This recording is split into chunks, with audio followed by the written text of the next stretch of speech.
베트남 다낭에서 약 30km 정도 떨어진 작은 도시 호이안. 호이안은 오랫동안 베트남의 중요한 무역 도시 중 하나였다.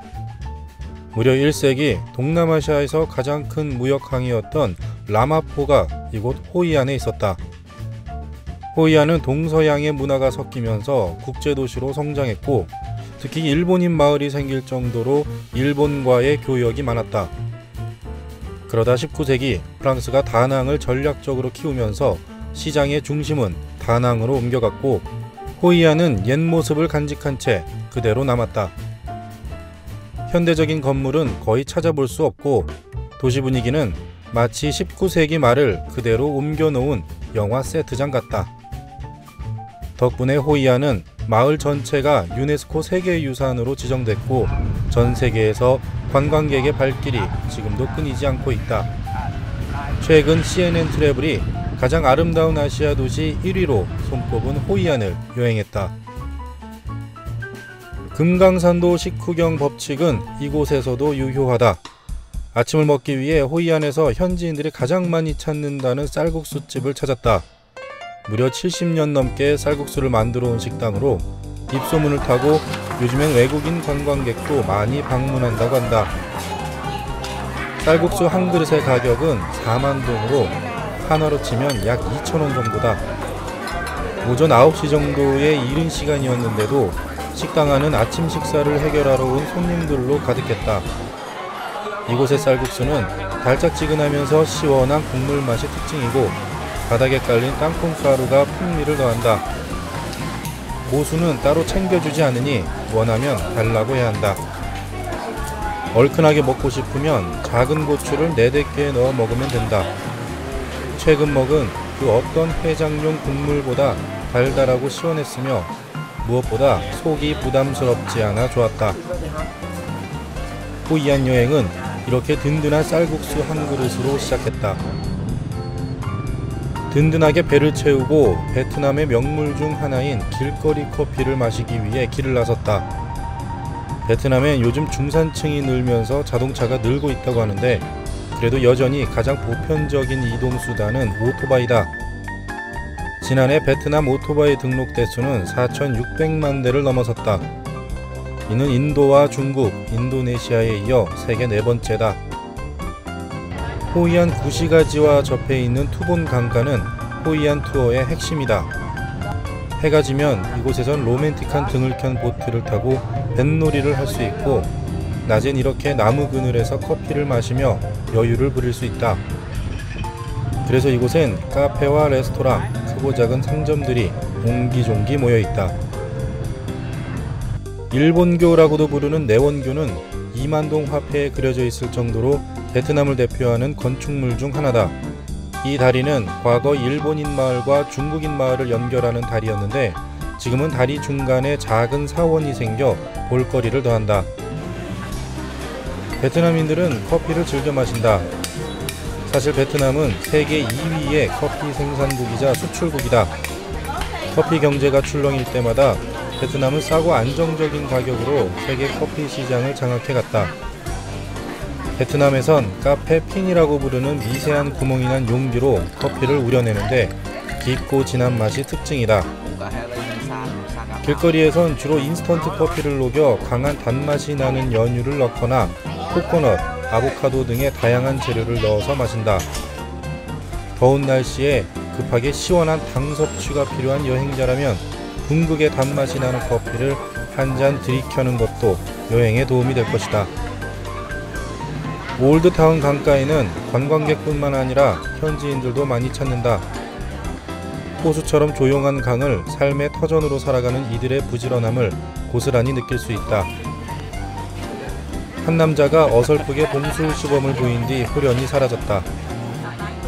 호이안 마을 사람들은 이곳에서 옛 정치와 함께 울고 웃으며 투본강처럼 고요히 흘러가는 중이다.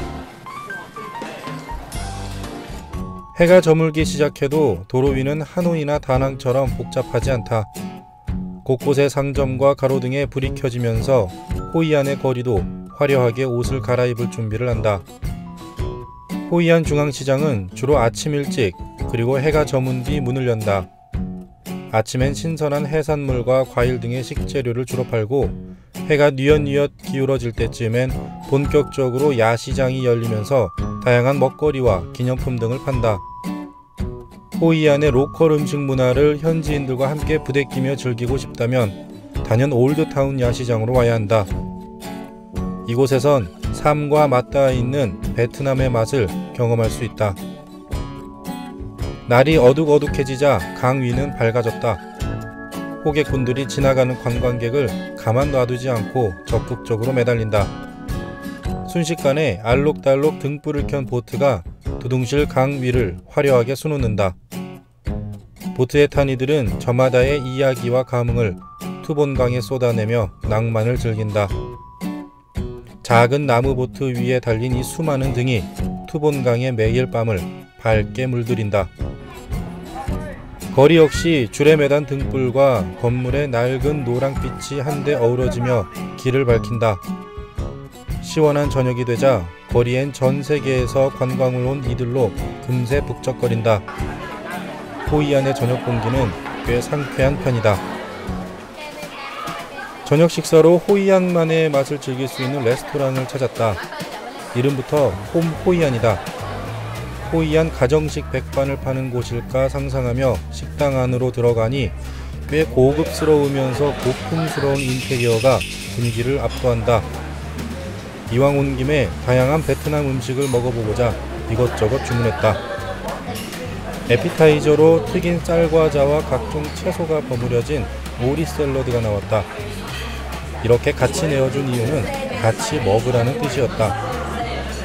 쌀과자 위에 샐러드를 올려 크게 한 입 베어물면 상큼하고 달콤한 맛이 바삭한 식감과 어울려 입맛을 돋운다. 다음으로 자잘한 토핑이 올려진 굴구이가 나왔다. 호이안 인근에서 잡아올린 싱싱한 굴은 와인과 특히 잘 어울렸다. 토핑으로 올려진 가진 채소의 맛이 부드러운 굴의 육질과 어우러져 입안 가득 퍼져나갔다. 조개를 살짝 데친 다음 싱싱한 채소들과 볶은 요리도 쫄깃하면서 새콤달콤 맛을 선사했다. 식탁에 오른 새우구이엔 아직도 불맛이 남아있었다. 작은 솥에 담겨 나온 소고기찜엔 베트남 특유의 향신료가 더해져 한국에서 먹던 갈비찜과 다른 맛이다. 이 모든 요리와 함께 보슬보슬 잘 지어진 쌀밥이 더해지니 그야말로 진수성찬이 따로 없었다. 베트남 쌀밥인 껌은 찰기가 없는데 이곳 레스토랑에서 제공하는 밥은 한국에서 먹던 맛 그대로였다. 평소 베트남 음식은 쌀국수와 스프링롤이 다일 거로 생각했었는데 베트남 음식에 대한 나의 오랜 편견은 이날 처절히 무너졌다. 베트남 사람들은 이른 저녁 온 가족 혹은 친구들끼리 푸짐한 식탁 앞에 모여 만찬을 즐기는 걸 좋아한다고 한다. 이런 음식이라면 전 세계인을 식탁 앞으로 부르기에 손색이 없다.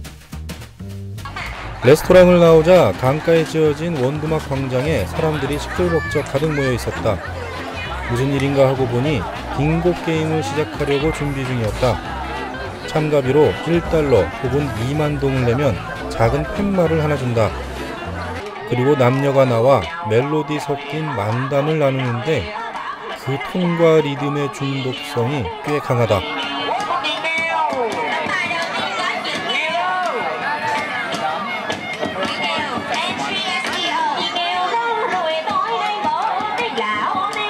그러는 와중 받은 팻말에 그려진 3개의 그림 중 하나가 뽑히면 깃발을 하나씩 나눠주고 그걸 3개를 모으면 선물을 주는 방식이다. 상품은 공연 CD와 기념품 등이다.